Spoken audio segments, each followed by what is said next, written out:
Goal setting. Our human brain is one truly amazing organ.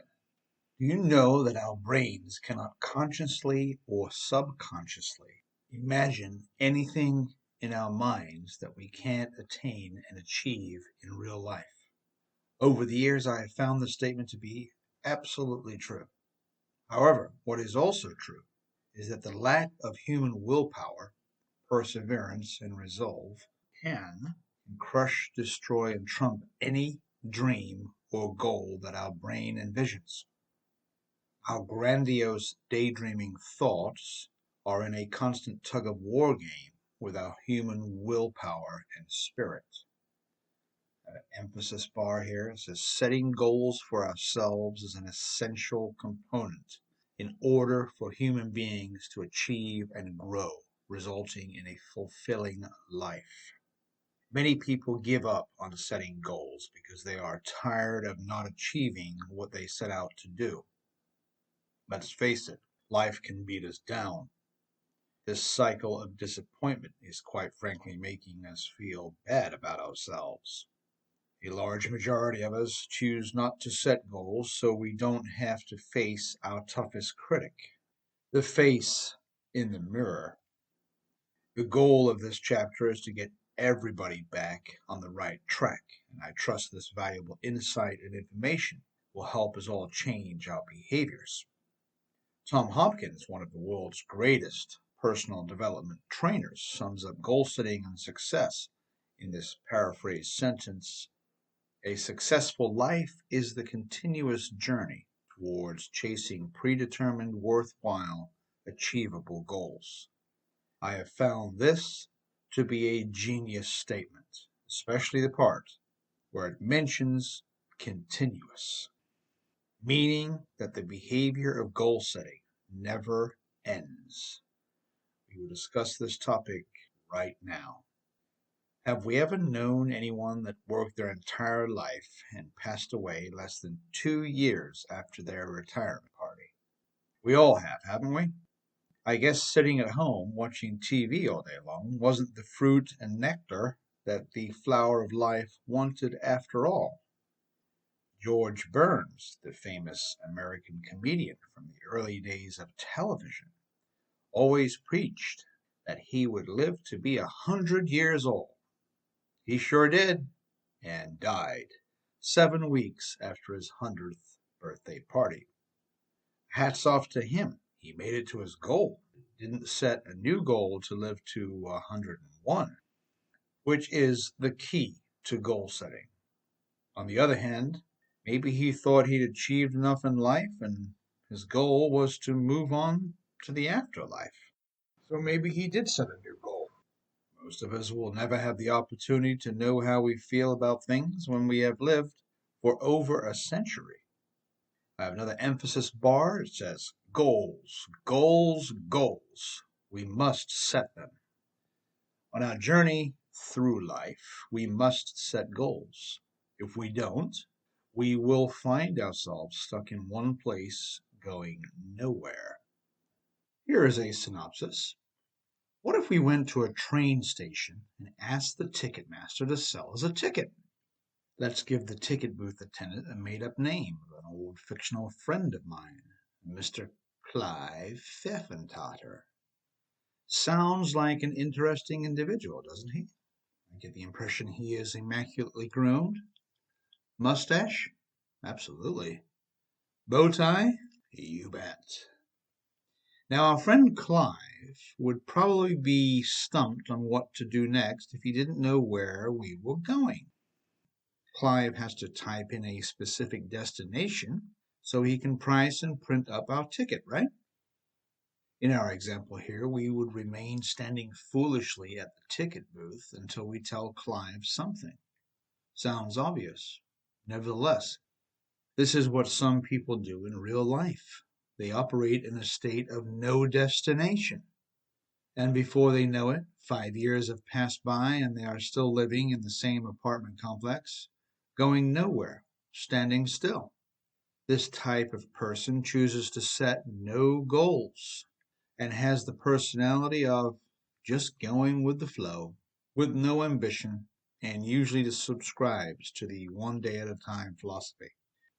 This laid back demeanor does not help anyone move up the success ladder one bit, and most of the time, these non goal setters are not just standing still, they are regressing, moving backwards. Have you met any folks like this? It's not you, is it? Now, most of you that have picked up this book and have made it this far are probably not the not goal setting type of individual. I have found it to be true that readers are leaders.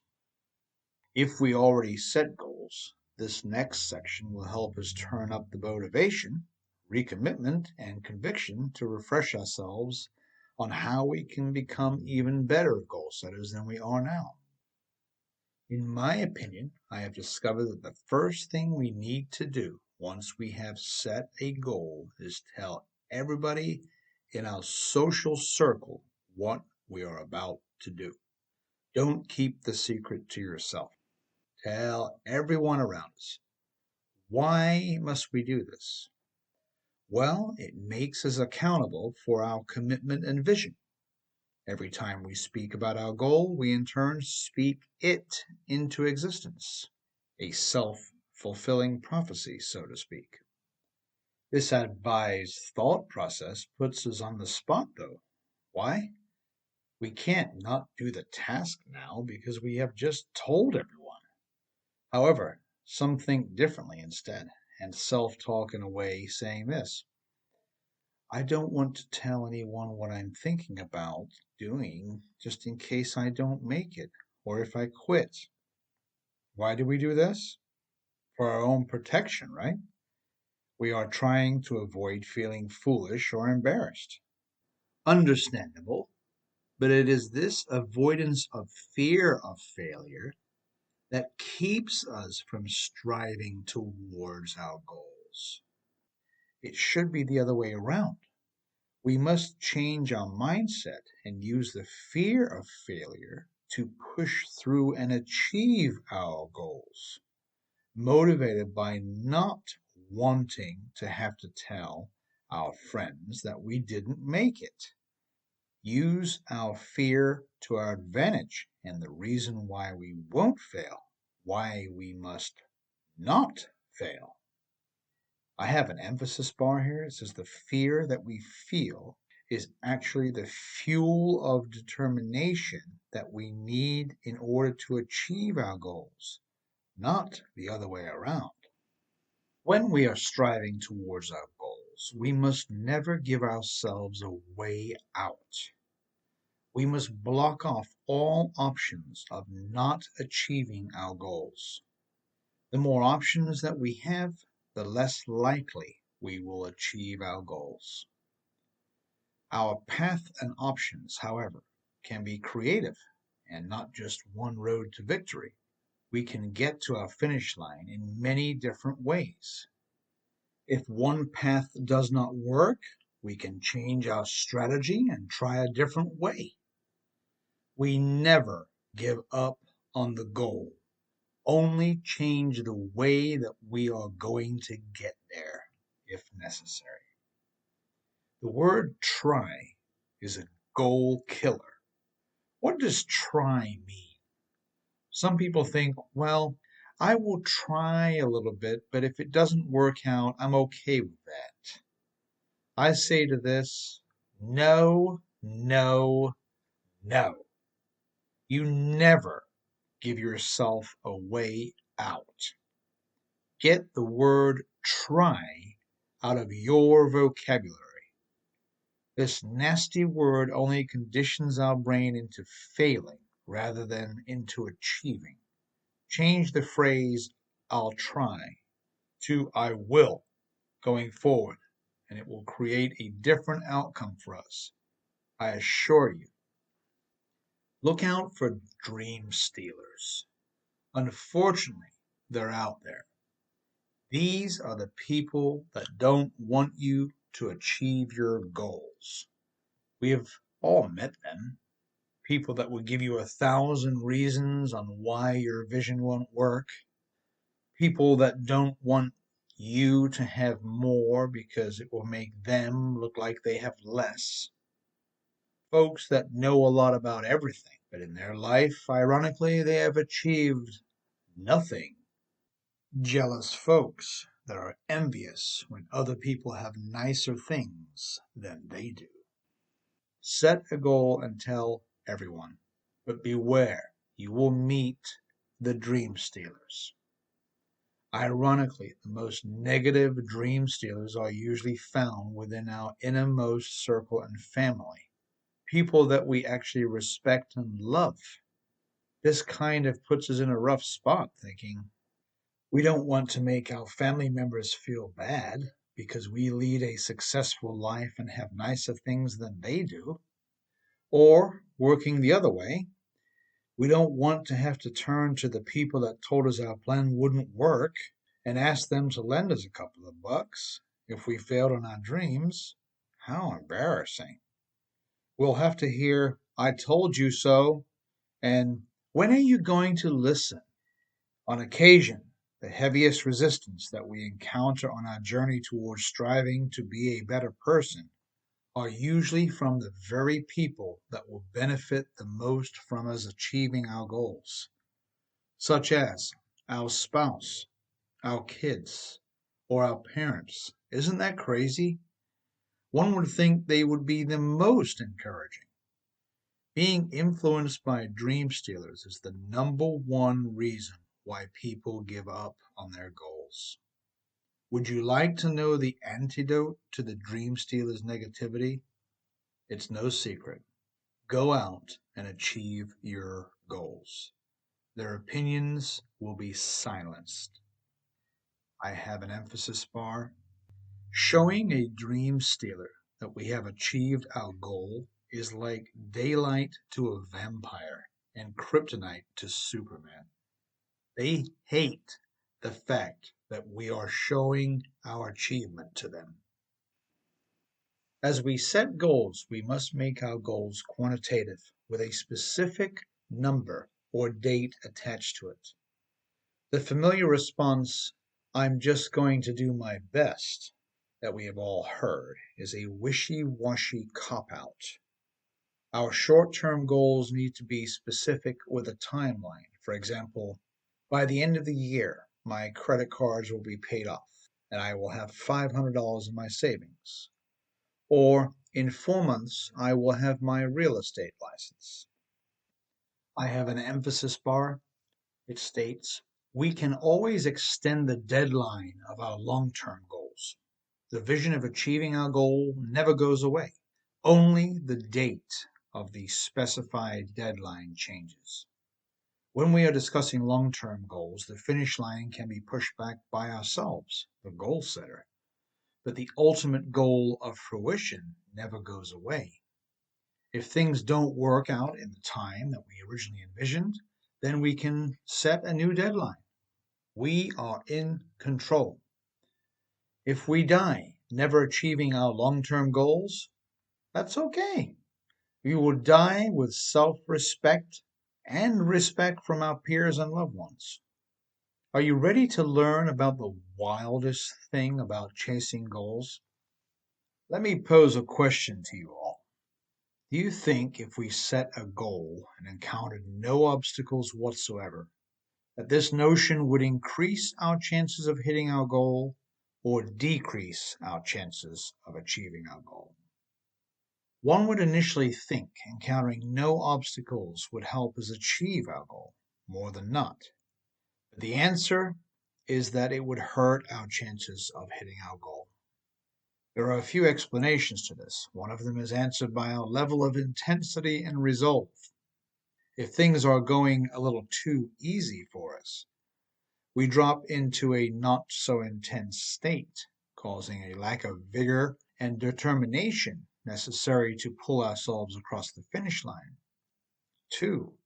If we get tripped up by several things on our journey, experiencing pain, stress, and anguish, the only reason it was worth going through all these things is if we could savor the taste of sweet victory at the finish line. If nothing ever puts us in a panicked state or trips us up, thinking we may not achieve our goal, then maybe the victory itself isn't really worth it. So why would we go after it at all? We must crave obstacles, embrace the roadblocks. These essential building blocks must come in order for us to hit our goals. I have an emphasis bar. It states, if we encounter little resistance and roadblocks, it is more likely that we will not achieve our goal at all. Embrace the setbacks. I have a personal story here. In my rookie days of selling and goal setting, I used to get really discouraged when something came along and tripped me up from realizing my goals. I became angry and frustrated and used self-talk phrases such as, well, I would have made it if this didn't happen or that didn't happen. Events like a family member dying or personally getting really sick with the flu or the snowy, wintry weather causing people to stay inside, resulting in less people to sell to, etc. Here is what I learned throughout these experiences. What I learned to embrace was the obstacles. When I set a goal, I expected them. I wanted the obstacles to come my way. Why? Because the bigger the roadblock, the more intense I became in achieving my goal. The more determined I became, having the mindset that nothing will defeat me. I wanted multiple roadblocks to be thrown at me, not just one. The more the merrier. In a spiritual way, I felt like God was sending me these almost impossible obstacles, speaking to me, saying, if you get through this last thing, victory is yours. You deserve it. I became so conditioned in this area that my face had an expression of deep concern on it when things were going too well, too easy for me. I kept waiting for the obstacles to come, and when they didn't, I became overly worried and anxious, fretting that my goal would not be achieved. I wanted things to be difficult, not easy, so my victory dance would be so much sweeter. The personal story that was just presented showed you what I was like when I was a younger man. Today, I can't remember many times where I set a goal and did not achieve it. I strongly feel that it is an integrity issue. I believe a man is only as good as his word. And if you say that you are going to do something, you do it. It is that simple. Whenever I have a goal in my head, it is all I think about until I get across the finish line. When I'm in this focused state, people misconstrue my scatterbrained behavior, thinking that I am unfocused on other tasks during these times. In actual fact, I am so super hyper focused on my present goals that I can't put much thought or mental energy into anything else until my vision and goal has been achieved. This is how I feel that one needs to think when we are chasing our goals. And I feel if you take this advice, you will achieve more of your goals. I hope some of you can attain this state of mind. I have an emphasis bar. It says, our belief window opens wider and wider with each and every goal that we achieve. How do we increase the strength of our own willpower? After reading some of this advice, maybe you have admitted to yourself a few of your goal-setting weaknesses. And maybe some of these detrimental traits are related to willpower, belief in oneself, and resolve to get the job done. Here is a middle-aged man's suggestion to improve. Set a small goal and achieve it. After that, set another one. Make this goal a tad more difficult to get to and achieve that one. Keep stretching yourself. Keep going. With every victory, you will become more confident in your own abilities, and your own personal belief window will open wider with each and every victory across the finish line. Once that belief window is open really wide, the sky will be the limit for you. Goals, goals, goals. We must set goals. There is no other option for us if we want to live a worthy, fulfilling life. Unsubstantiated advice from a middle-aged man about goal setting. Our goals should be announced to the masses, and when we reach our goals, we must set a new one. Don't go through life without a destination, because you will probably end up there. Nowhere. Am I right about this, or am I just half right? This concludes the goal-setting chapter in Unsubstantiated Advice About Life from a Middle-Aged Man. I hope you liked it. By the way, I set a goal to have this recorded by my regular job starting at 8:30 in the morning. It is now 7:48. The job is done. The goal has been achieved. And it was able to be achieved by me taking advantage of my blessed time pocket from the hours of 4:30 a.m. to 7:48 a.m. What were you doing with that same time pocket yourself? Sleeping? If you're enjoying the book so far and would like a hard copy, if you live in the United States, check on Amazon or on the website, My Books and Vids. If you're listening to this free audio on YouTube overseas, outside the United States, the ebook version is visually stimulating with the color pictures and is available on Amazon Kindle, Apple Books, BarnesandNoble.com, Nook, and some other outlets. Please join us on YouTube for the next video, the next chapter, which is Money Management. Money, money, money. This is Rich J. Tilley, the author, signing off for now. Thanks for listening, everybody.